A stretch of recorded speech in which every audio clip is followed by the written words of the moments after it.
الرجیم بسم اللہ الرحمن الرحیم الحمد للہ الذی خلق اللیل والنہار بقوتہ ومیزا بینہما بقدرتہ وجعل لکل واحد منہما حد محدودا وامدا ممدودا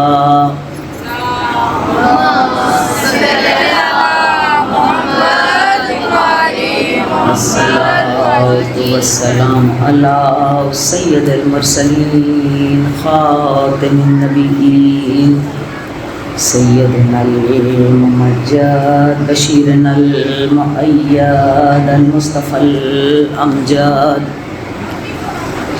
محمود الاحمد بالقاسم محمد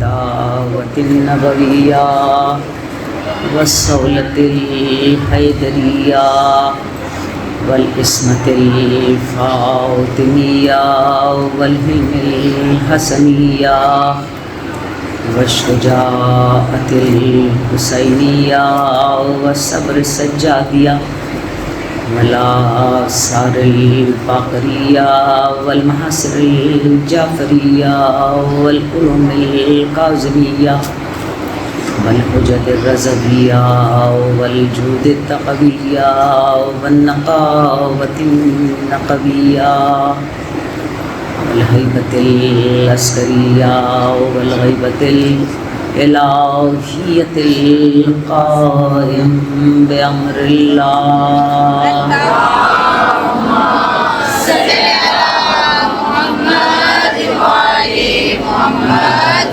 اللہ تبارک و تعالی فی کتابہ المحکم وخطابہ المتقن وقولہ احسن بسم اللہ الرحمن الرحیم والفجر والیال عشر والشفع والوتر واللیل اذا یسر هل فی ذلک قسم للذی حجر الم تر کیف فعل ربک بعاد ارم ذات العماد التی لم یخلق مثلها فی البلاد وثمود الذین جابوا الصخر بالواد وفرعون ذی الاوتاد فاکثرهم فیہ الفساد صب علیہم ربک صوت العذاب ان ربک لبالمرصاد صلوات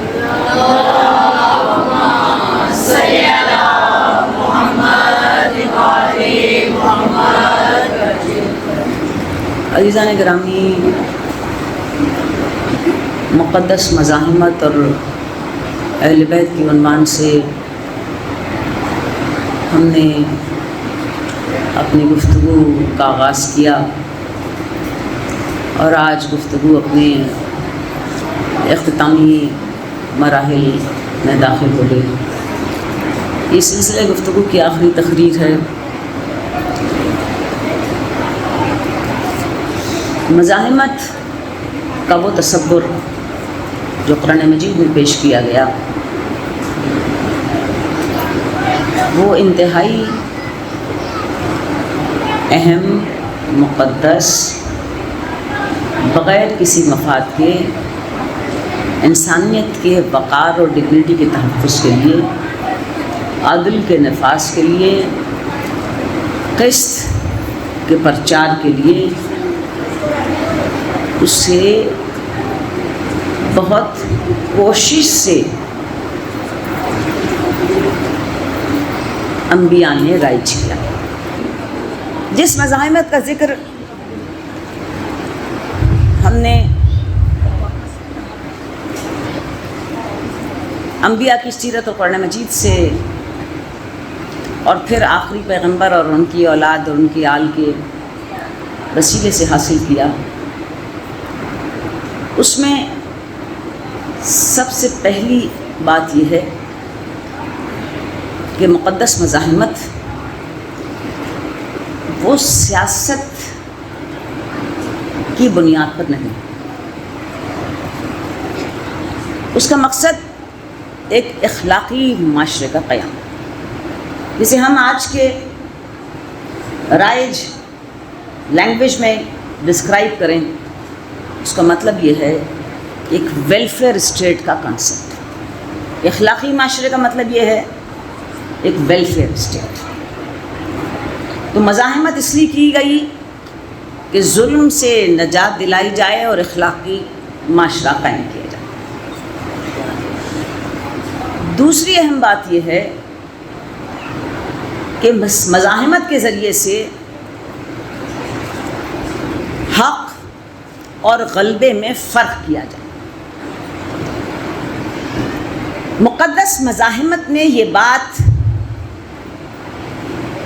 روشن کی جاتی ہے اور جتائی جاتی ہے کہ غلبہ ہمیشہ حق نہیں ہوتا۔ نمرود کو ایک وقت میں غلبہ تھا، لیکن سوال یہ پیدا ہوتا ہے کہ کیا وہ حق پر تھا؟ فرعون کو غلبہ تھا، لیکن کیا وہ حق پر تھا؟ پیغمبر کے مقابلے میں اہل مکہ کو غلبہ تھا، لیکن کیا وہ حق پر تھے؟ یزید کو امام حسین علیہ السلام پر غلبہ حاصل ہوا اس حد تک کہ اس نے قتل اور غارت کر کے پورے خاندان کو صفحہ ہستی سے مٹانے کی سازش کی۔ اسے کیا غلبہ تھا؟ غلبہ ضرور تھا، کیا وہ حق پر تھا؟ تو مقدس مزاحمت کا مقصد یہ ہے کہ حق اور غلبے میں فرق کر دیا جائے۔ حق الگ کمپارٹمنٹ میں ہے اور غلبہ الگ ہے۔ تیسری اہم بات یہ ہے کہ مقدس مزاحمت کے ذریعے سے انبیاء نے اور آل محمد نے تاریخ کو ایک عدالت بنا دیا۔ ایک خاص ٹائم پیریڈ میں چند لوگ طاقت اور غلبے کی اس کیفیت کو انجوائے تو کر لیتے ہیں، لیکن تاریخ انہیں مجرم کے کٹہرے میں کھڑا کرتی ہے۔ یہ ناممکن ہے کہ تاریخ اپنا یہ عدالتی فیصلہ کہیں پر منقطع کرتی۔ امام حسین علیہ السلام پر غلبہ ہوا امویوں کا، لیکن مجرم اموی ہی ٹھہرے اور تاریخ کا ہیرو امام حسین علیہ السلام۔ اس کے بعد ایک اور بہت اہم بات ہے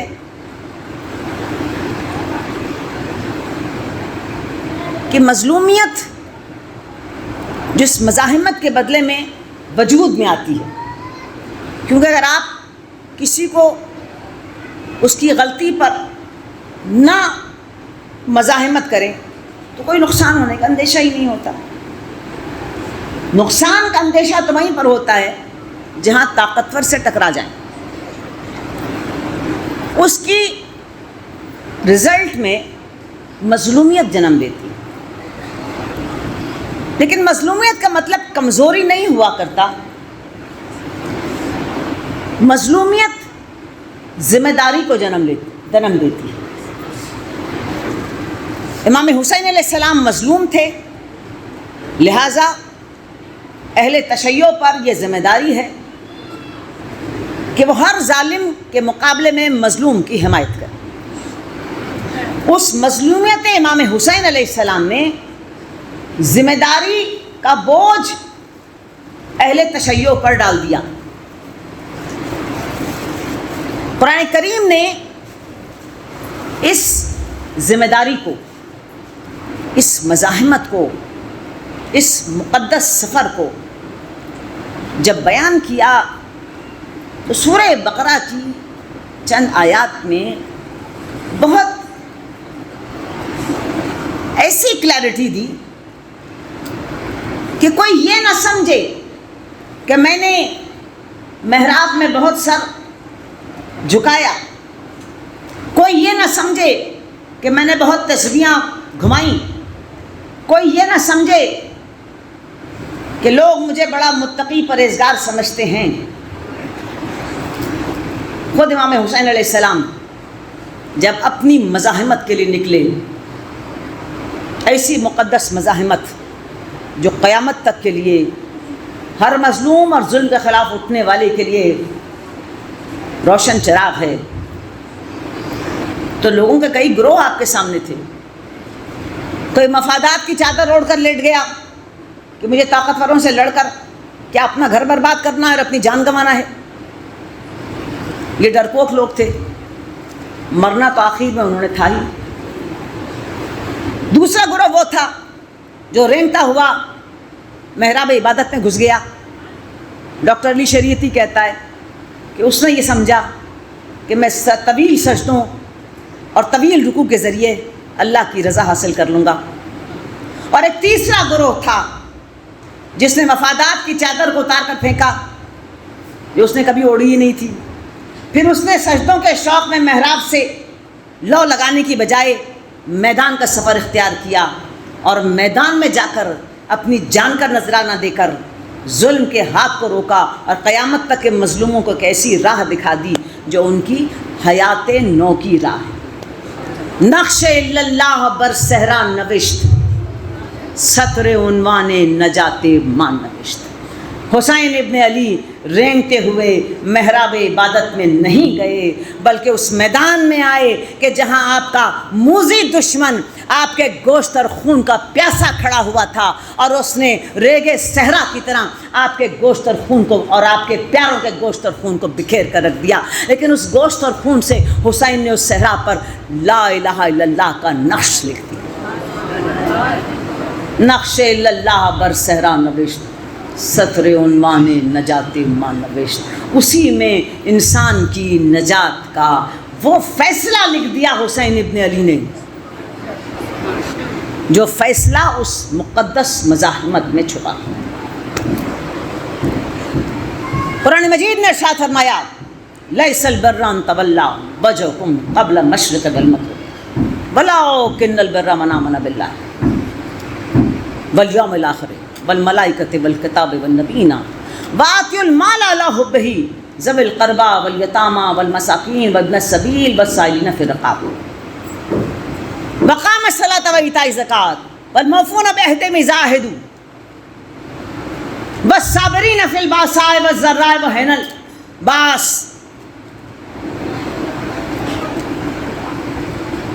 اولئک الذین صدقوا اولئک هم المتقون۔ نیکی یہ نہیں ہے لیس البر ان تولوا وجهکم قبل مشرق والمغرب، کیا آپ کبھی مشرق کی طرف سجدے کرنے لگ جائیں، کبھی مغرب کی طرف سجدے کرنے لگ جائیں، یعنی رینگتے ہوئے محراب عبادت سے باہر نکلنے کی جستجو ہی نہ کریں، کیا نہیں؟ لیس البر ان تولوا وجهکم قبل مشرق والمغرب ولکن البر من آمن باللہ، نیکی تو ان کے لیے ہے جو ایمان باللہ کے جھنڈے کو اٹھا کر آگے بڑھتے ہیں۔ وَلَٰكِنَّ الْبِرَّ مَنْ آمَنَ بِاللَّهِ وَالْمَلَائِكَةِ وَالْكِتَابِ وَالنَّبِيِّينَ وَآتِيُوا الْمَالَ عَلَىٰ حُبِّهِ، وہ صرف ملائکہ پر ایمان نہیں رکھتے، وہ کتابوں پر ایمان ہی نہیں رکھتے، وہ نبیوں پر ہی ایمان نہیں رکھتے، وہ لا الہ کا جھنڈا ہی فقط نہیں اٹھاتے، وہ کیا کرتے ہیں دوسرا کام؟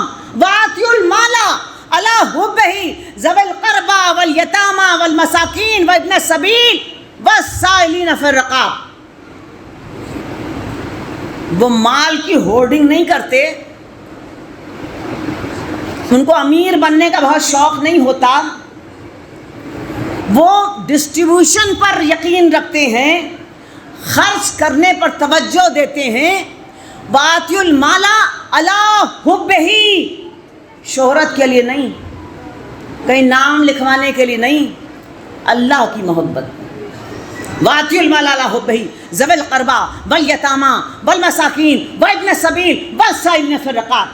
کمزوروں، یتیموں، مسکینوں، اپنے اعزاء اقربا اور سائلوں کے لیے اور مسافروں پر ساری کیٹیگریز بیان کر دی.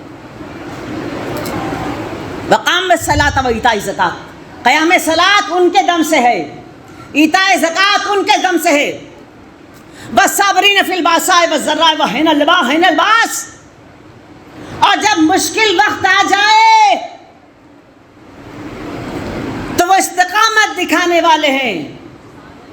وَالصَّابِرِينَ فِي الْبَأْسَاءِ وَالضَّرَّاءِ وَحِينَ الْبَأْسِ.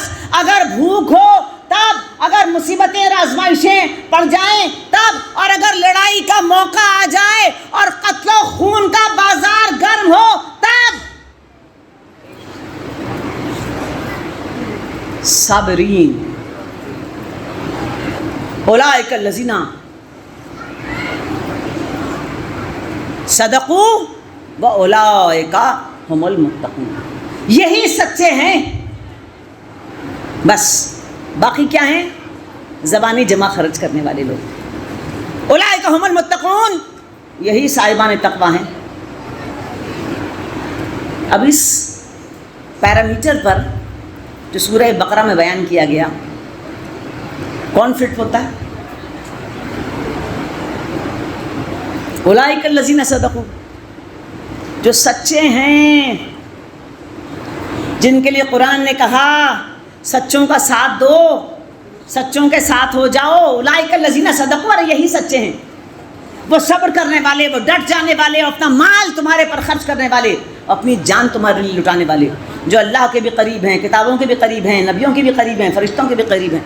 اولئک هم المتقون، یہی صاحبان تقوی. تو در حقیقت اس مقدس مزاحمت نے ذمہ داری ڈال دی، صبر کی، استقامت کی، مال کو خرچ کرنے کی، قیام صلاۃ کی، ایتاء زکوٰۃ کی، اور لا الہ الا اللہ کے جھنڈے کو بلند کرنے کی. یہ ہے مقدس مزاحمت. پھر اہم بات یہ ہے کہ جس مزاحمت کا تصور قرآن اور آل محمد نے ہمارے سامنے پیش کیا، اس مزاحمت کو عبادت کی شکل دی گئی. سچ بولنا عبادت ہے، امر بالمعروف عبادت ہے، نہی عن المنکر کے لیے کھڑے ہونا عبادت ہے، ظلم کے ہاتھ کو روکنا عبادت ہے، عدل کی جد و جہد کرنا عبادت ہے. اب کوئی نظریہ، کوئی آئیڈیا عبادت بن جائے نا، تو پھر سیاست اور ریاست اسے ختم نہیں کر سکتی. بھائی میری عبادت ہے مظلوم کے ساتھ کھڑے ہونا، اور آپ کہیں کہ میری لائلٹی ڈوئل ہے، میری وفاداری دوہری ہے. میں جغرافیہ کو پیش نظر رکھوں اور ظالموں کے ظلم پر آنکھوں کو بند کر لوں. مجھے قرآن نے منع کیا ہے. میں جغرافیہ کے کسی بھی حصے میں ہوں، حکم قرآن ہے کہ میرا مشرق اور مغرب کی طرف جھکنا کسی فائدے کے باعث نہیں ہوگا میرے لیے، جب تک کہ والصابرین فی الباساء والضراء وحین الباس، سختی، مشکل، آزمائش اور جنگ کے پڑے ہوئے پالے میں میں استقامت کا مظاہرہ نہ کروں. پھر عزیزان گرامی، اس مزاحمت نے آل محمد کی قربانیوں کی پیش نظر ہمیں یہ بتایا کہ کربلا فقط 61 ہجری میں نہیں ہوئی. کل یوم عاشوراء کل ارض کربلا. جہاں بھی ظلم کا ہاتھ بلند ہوگا وہیں کربلا اپنا رخ اور روشن دکھانے کے لیے موجود رہے. پھر اس کے بعد بہت اہم بات، کربلا کی شہادت نے اور شہیدوں نے فتح اور شکست کے مطلب کو تبدیل کر دیا. اب شہید ہونا شکست کی بات نہیں ہے، حق اور عدل کے لیے سر کٹانا فتح مندی کی بات ہے. اور وہ جملہ جناب عقیلہ قریش زینب کبریٰ کا، ما رأیت الا جمیلہ، میں نے تو اپنے مقتول بھائی کے اس قتل میں سوائے خدا کے جمال کے کچھ اور دیکھا ہی نہیں۔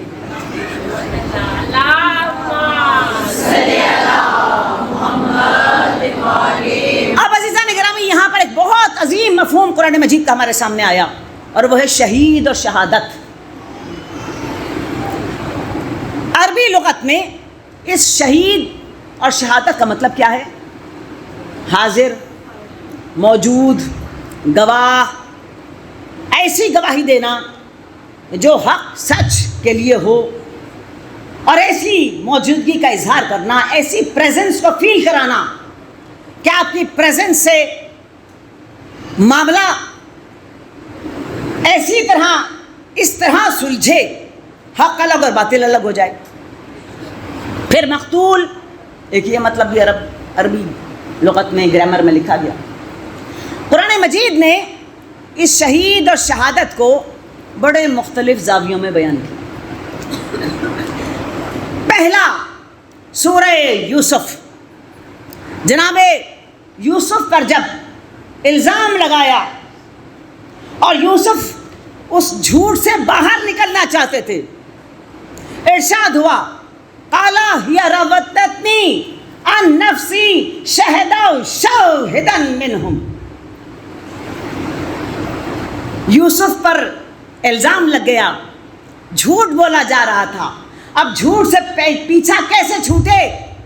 انہی میں سے قال ہی راودتنی عن نفسی شاہدا منہ، انہی میں سے ایک بچہ جو جھولے میں تھا، اس نے شہادت دے دی، وہ شاہد بن گیا، وہ شہید ہو گیا، اس نے یوسف کی گواہی دے دی، ان کی پاک دامنی کی گواہی دے دی۔ تو شہید کون ہوتا ہے؟ از روئے قرآن جو جھوٹ اور سچ کو الگ کر دے۔ جھوٹ اور سچ کو الگ کرنے والا کون ہے؟ شہید۔ دوسری جگہ سورہ بقرہ میں ارشاد فرمایا وَكَذَلِكَ جَعَلْنَاكُمْ أُمَّةً وَسْطًا لِتَكُونُوا شُهَدَاءَ عَلَى النَّاسِ وَيَكُونَ الرَّسُولُ عَلَيْكُمْ شَهِيدًا۔ ہم نے تمہیں ایک نمونے کی جماعت بنایا، وَكَذَلِكَ جَعَلْنَاكُمْ أُمَّةً وَسْطًا، اور تمہیں تاریخ اور انسانوں کے درمیان میں جڑ دیا۔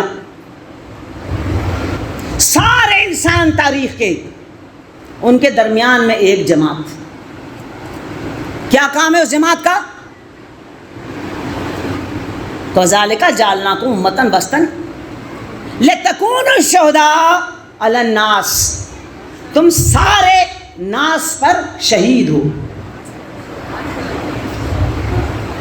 کیسا عجیب مطلب ہے، اگر ترجمہ فقط یہ کر دیا جائے تم سارے ناس پر شہید ہو، یعنی تم سارے ناس کے نگہبان ہو۔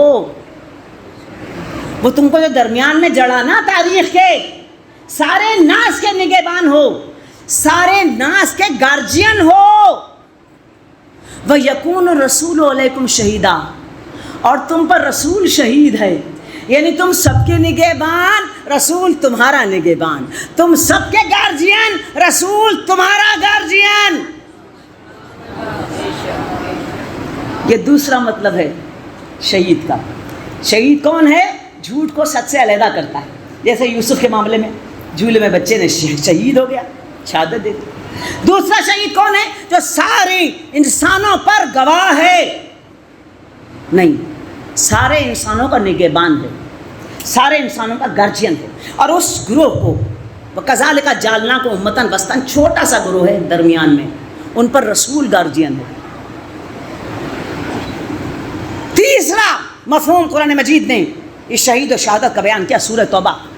ان اللہ اشتری من المؤمنین انفسهم واموالهم بان لهم الجنة يقاتلون في سبيل الله فيقتلون ويقتلون وعدا علیہ حقا فی التوراة والانجیل والقرآن ومن اوفى بعہدہ من اللہ فاستبشروا ببیکم الذی بیعتم بہ ذلک هو الفوز العظیم۔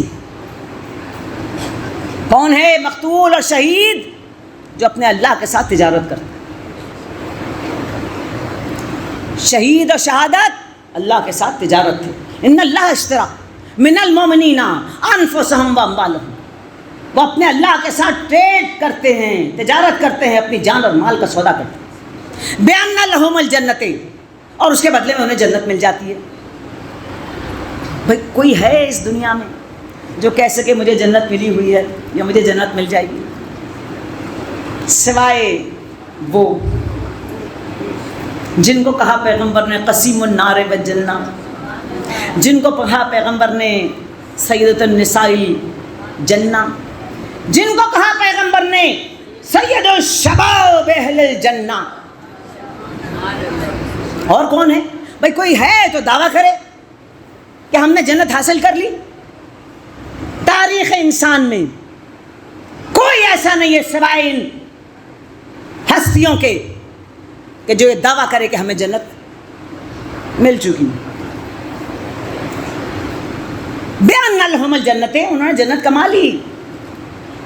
یقاتلون فی سبیل اللہ فیقتلون ویقتلون، وہ سبیل خدا کی لڑائی لڑتے ہیں، وہ قتل بھی ہوتے ہیں اور قتل بھی کرتے ہیں۔ وعدن علیہ حقا فی التوراۃ والانجیل والقرآن، ہم نے ان سے سچا وعدہ کیا، توریت میں لکھا، انجیل میں لکھا اور پھر قرآن میں لکھا۔ کون سا ایسا گروہ ہے جس سے وعدہ کر کے توریت سے بھی پرانے تھے، انجیل سے بھی پرانے تھے اور قرآن ان کے گھر میں اترا تھا؟ وعدن علیہ حقا فی التوراۃ والانجیل والقرآن ومن اوفی بعہدہ من اللہ، اللہ سے بڑھ کر بھی وہ اپنے وعدے کا پورا کرنے والا ہے۔ فاستبشروا ببیکم الذی بیعتم بہ، ارے انہیں یہ مژدہ سنا دو کہ تم نے اپنے اللہ کے ساتھ بہت زبردست تجارت کی۔ ذالک فوز العظیم، یہ بہت بڑی کامیابی۔ تو تیسرا مفہوم یہ بیان کیا کہ شہید کون ہوتا ہے اور شہادت کیا ہے؟ اپنے اللہ کے ساتھ ٹریڈ پارٹنرشپ۔ چوتھا مفہوم بیان کیا سورہ نساء میں،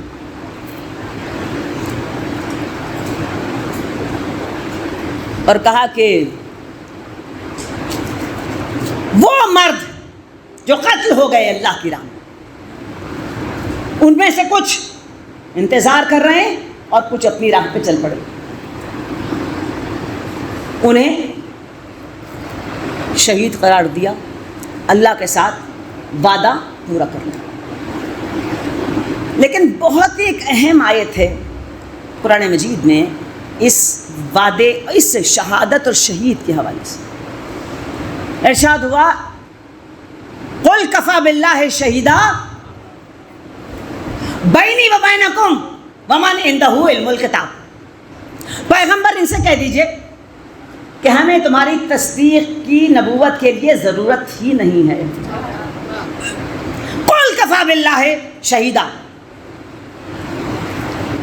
خدا کافی ہے شہادت دینے کے لیے، بینی و بینکم، تمہارے اور میرے درمیان، اور دوسرا کون؟ ومن عندہ علم الکتاب، جس کے پاس اس کتاب کا علم ہے۔ تو اب ایک طرف اللہ شہید، دوسری طرف وہ شہید جس کے پاس علم کتاب ہے۔ جناب امیر المومنین سے پوچھا گیا، یا ابن ابی طالب، اتنی آیات آپ کی شان میں قرآن مجید میں موجود ہیں، آپ کو سب سے زیادہ کون سی آیت پسند ہے؟ آپ نے ارشاد فرمایا، قل کفی باللہ شہیدا بینی و بینکم ومن عندہ علم الکتاب، کہ اللہ نے جب پیغمبر کی نبوت کی تصدیق کی اور شہادت دی تو اپنے ساتھ مجھے شامل کر لیا۔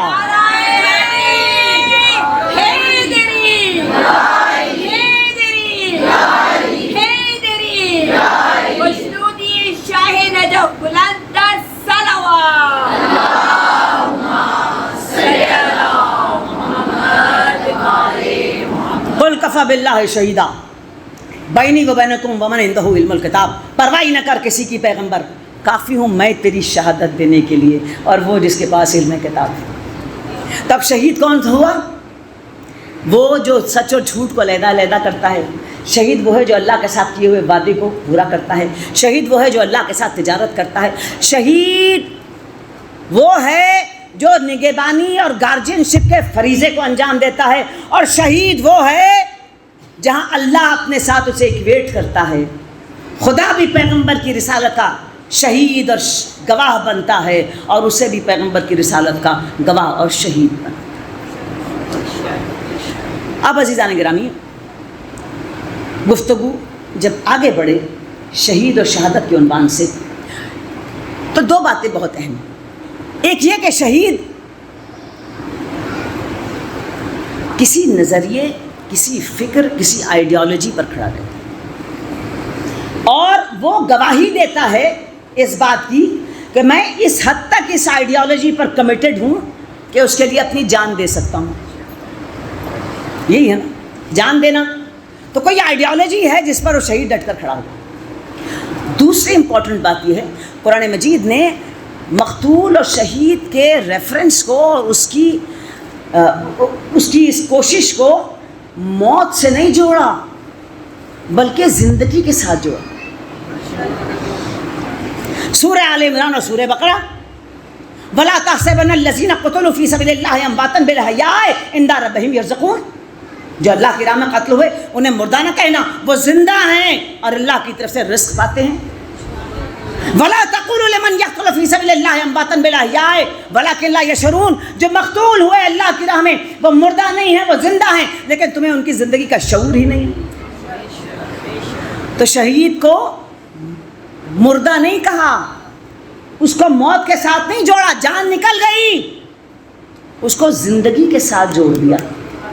کیوں بھائی؟ آخر کیوں؟ اس لیے کہ شہید کے کام بہت بڑے بڑے ہیں. تو شہید کا کام یہ ہے کہ وہ سچ کو جھوٹ سے علیحدہ کرے. تو یہ کام زندہ کرے گا یا مردہ؟ اور یہ کام کسی خاص ٹائم فریم میں تو ہے ہی نہیں، یہ تو مسلسل سفر ہے اور مسلسل اس کام کو انجام دینا ہے. تو شہید کا کام کیا ہے؟ حق کو اور سچ کو باطل اور جھوٹ سے علیحدہ کرنا.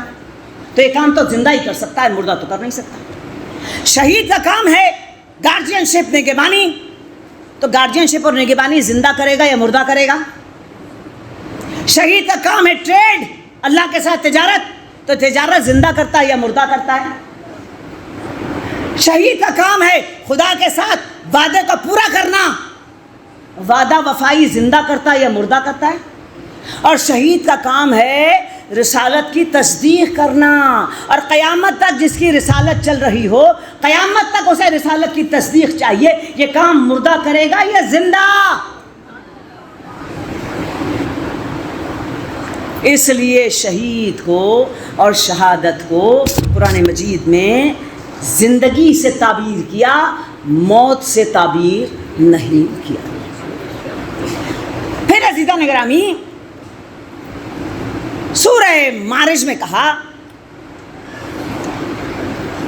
والذین ہم لامانتہم وعہدہم راعون والذین ہم بشہادتہم قائمون والذین ہم علی صلاتہم یحافظون اولئک فی جنات مکرمون. کون ہے شہید؟ الذین ہم علی ہم لامانتہم وعہدہم راعون، اللہ کی امانت کی حفاظت کرنے والے اور اس کے ساتھ کیے ہوئے وعدے کو پورا کرنے والے. والذین ہم بشہادتہم قائمون، اور جب شہادت دینے پر آئیں تو ڈٹ کر کھڑے ہونے والے. والذین ہم علی صلاتہم یحافظون، جو صلاۃ کی حفاظت کرنے والے. اشہد انک قد اقمت الصلاۃ وآتیت الزکاۃ وامرت بالمعروف ونہیت عن المنکر اولئک فی جنات مکرمون.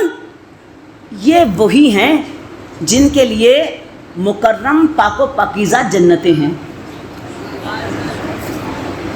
بھئی مجھے اور آپ کو تاریخ کو فیصلہ کرنے کی ضرورت نہیں ہے، قرآن خود فیصلہ کر رہا ہے. اولئک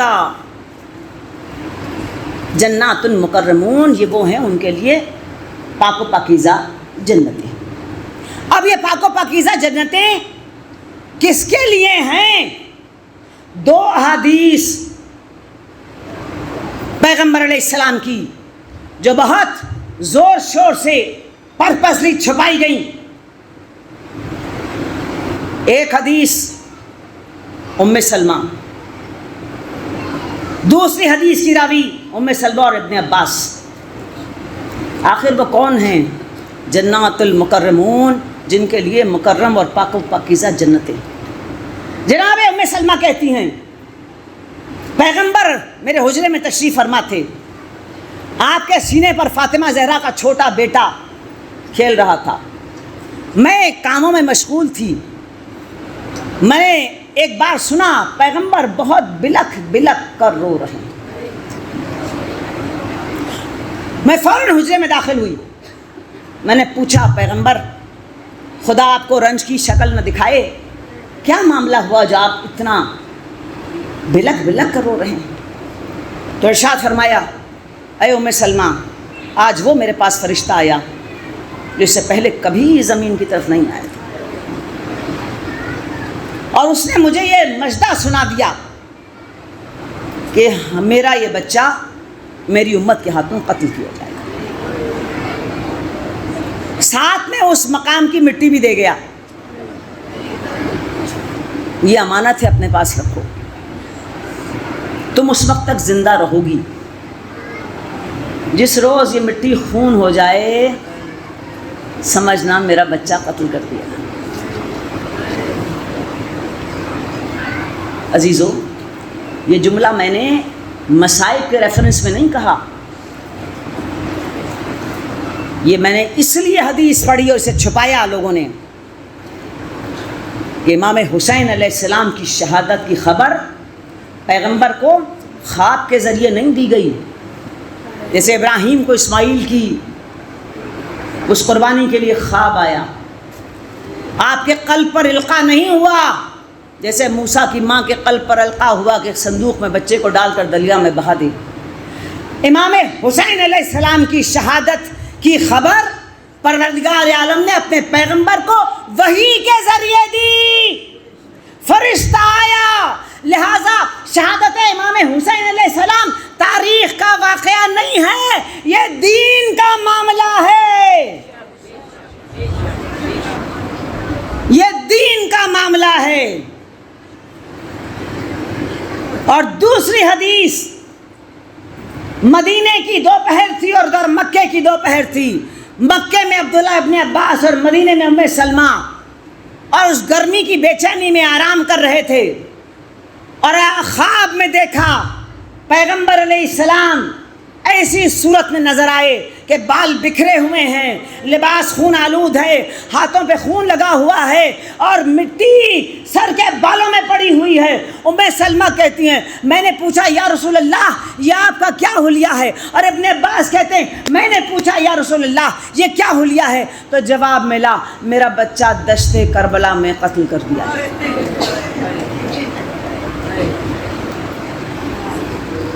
ام سلمہ کہتی ہیں ایک دم میں اٹھی اور جا کر اس شیشے کو ڈھونڈا جو پیغمبر امانتاً رکھوا کر گئے تھے، میں نے دیکھا تو شیشی خون ہو چکی تھی، جس کی شہادت کہ آنے والی خبر فرشتہ دے اور جس کے قتل ہونے کی خبر خود پیغمبر دے، خود پیغمبر دے۔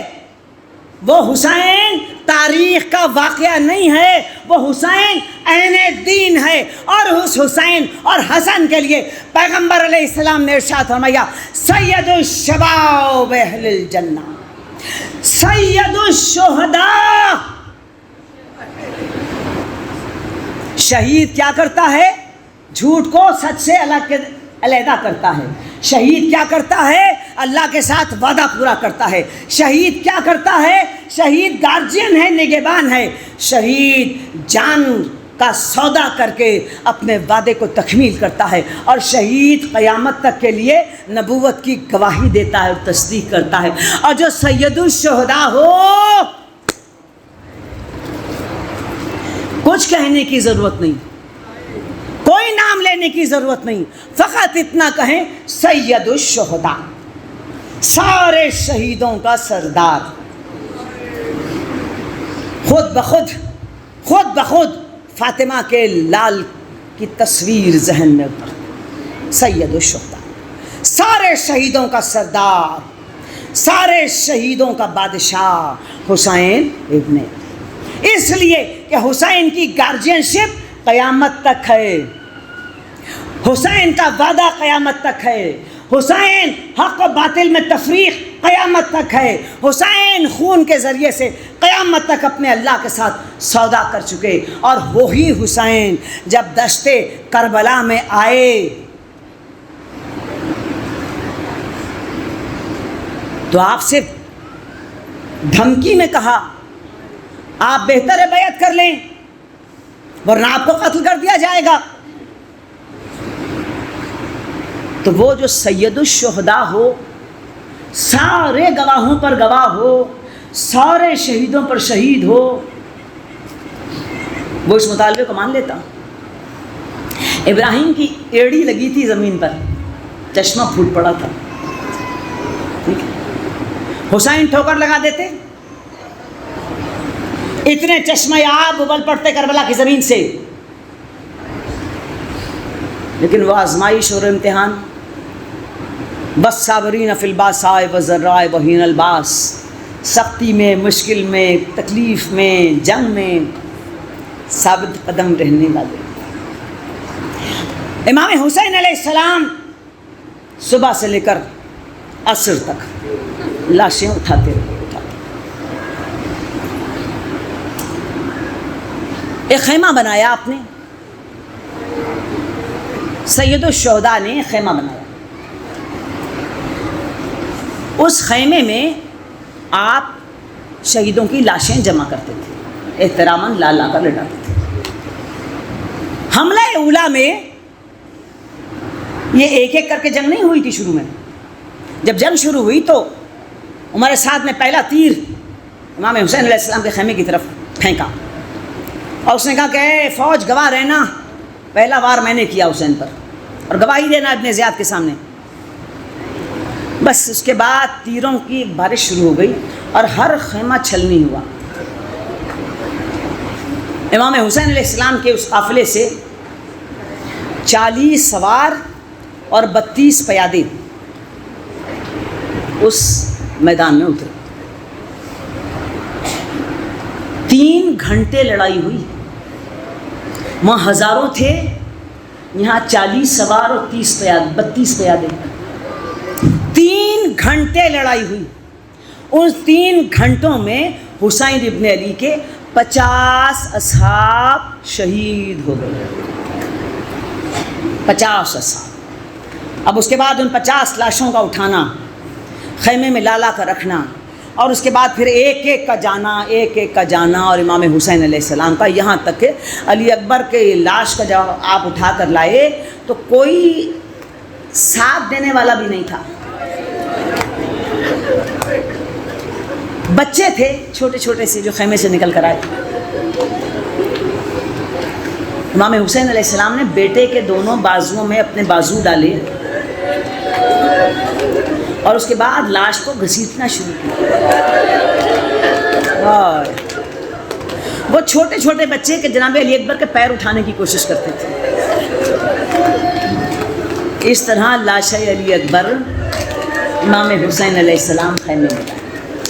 اور اس کے بعد جب کافی دیر خیمے سے کوئی برآمد نہ ہوا تو تبرے جنگ بجنے لگے. حسین اگر کوئی ہے تو بھیجو تاکہ اس کا بھی کام تمام کریں اور فتح کا جشن منائیں. امام حسین علیہ السلام نے کہا ابھی انتظار کرو. اس کے بعد آپ نے اپنی بہن سے ارشاد فرمایا زینب ذرا سب بیبیوں کو جمع کر لیجیے. عقیلۃ القریش نے ساری بیبیوں کو جمع کر لیا. امام حسین علیہ السلام نے ایک ایک بیوی کا نام لیا، ان کا شکریہ ادا کیا، ان کے شہیدوں کی تعزیت کی، اور اس کے بعد بہن سے کہا کوئی پرانا لباس ہو تو لے آؤ.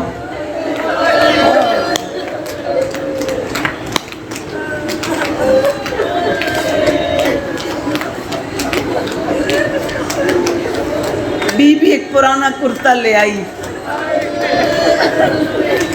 امام حسین علیہ السلام نے اسے کئی جگہ سے اور پھاڑ دیا، اور جب زیر لباس پہن لیا اور بندے قبا باندھنے لگے تو زینب آگے بڑھی، بھائی کے گلے کا بوسہ دیا.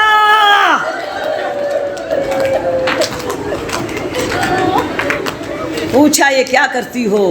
کہا مادر گرامی کی وصیت تھی، حسین جب زینب پھٹا ہوا کہنا لباس مانگے اور زیر لباس پہن لے تو سمجھنا میرا بیٹا مقتل میں جا رہا ہے، حسین زندہ واپس نہیں آئیں گے، اس وقت میرے بیٹے کے گلے کا بوسہ دینا۔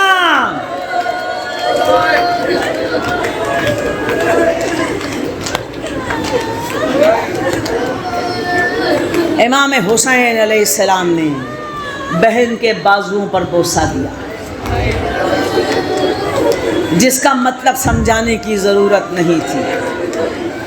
بس حسین خیمے سے باہر نکلے، یمین و یسار دیکھا، یا ابطال الصفا یا فرسان الحجا، کوئی نہیں تھا سواری کا لانے والا۔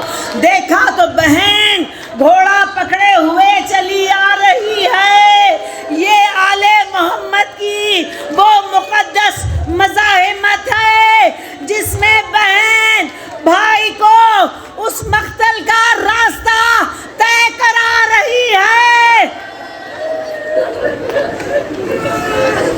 زینب گھوڑا لے آئیں، حسین ابن علی گھوڑے پر سوار ہوئے، میدان کی طرف وارد ہوئے۔ حسین جب مقابلے لشکر اعداء ہوئے، عمر سعد نے پھر مطالبہ دہرایا، حسین بیعت کر لو، ابھی بھی وقت ہے، زندہ بچ جاؤ گے۔ اتنا سننا تھا، ذوالفقار کو نیام سے نکالا، ہائے ہاتھ منا ذلہ، حسین اور ذلت کی زندگی، میں نے پاک ہستی کا دودھ پیا، پاک گودہ میں پرورش پائی۔ کوئی بھی اس بات پر راضی نہ ہوگا کہ میں عزت کی زندگی کو ذلت کی موت، عزت کی موت کو ذلت کی زندگی پر ترجیح دوں۔ بس یہ کہہ کر ذوالفقار کا پہلا حملہ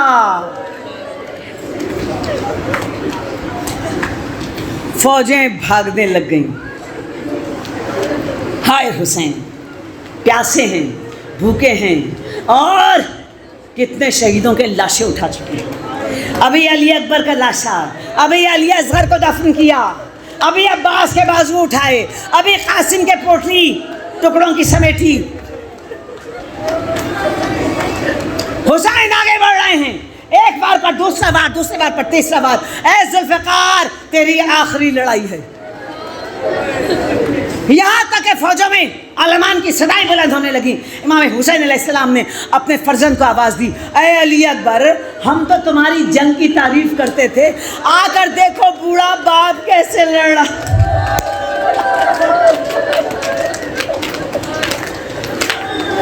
ارے کوئی واروں کا مقابلہ نہ کر سکا، تمہارے ساتھ نے حکم دیا، ارے بزدلو کچھ نہیں کر سکتے تو پتھر ہی مارو۔ بس حسین ابن علی پر پتھر برسنے لگے، ایک پتھر آ کر پیشانی پر لگا، خون کا پرنالہ نکلا۔ امام حسین علیہ السلام نے کرتا اٹھا کر خون صاف کرنا چاہا تو ایک سہ پہلو تیر ہائے قلب حسین پر، بسم اللہ و باللہ علی ملت رسول اللہ، حسین کے قلب کو وہ تیر چھید گیا۔ بس اس کے بعد ایک وار ہوا، سر پر وار ہوا، امام حسین علیہ السلام کا سر توڑا گیا، پھر ایک بھالا، ایک جیولن امام حسین علیہ السلام کے سینے پر آ کر لگا۔ حسین گھوڑے سے لڑکھڑا گئے۔ ہائے اس نیزے نے سید الشہداء کو زین سے فرش پر گرا دیا، لیکن جب حسین فرش پر گرے تو اتنے تیر تھے پیٹھ پر کہ لاشا تیروں پر معلق تھا۔ اور امام رضا ارشاد فرماتے ہیں، سب نے میرے جد کو گھیر لیا، اب حسین حلقہ اعداء میں کوئی تلوار مارتا تھا، کوئی نیزہ بھونکتا تھا، کوئی پتھر مارتا تھا، کوئی تیر چلاتا تھا، ہائے سارے ہتھیار استعمال ہو گئے، سارے ہتھیار استعمال ہو گئے۔ حسین ابن علی یکا و تنہا اور زینب اس ٹیلے پر کھڑے ہو کر عمر سعد کو آواز دے رہی ہیں، عمر سعد میرا بھائی کدھر گیا؟ ہائے عمر سعد میرا بھائی کدھر گیا؟ اور ادھر شمر امام حسین علیہ السلام کے سینے پر سوار، غش میں حسین آنکھوں کو کھولا اور کہا تو نے بڑے مقام پر اپنے پیر رکھ دیے، ارے یہ وہ سینہ ہے جس کو پیغمبر چوما کرتے تھے، پس گردن سے حسین ابن علی کے قاتلوں نے چھری پھرا دی۔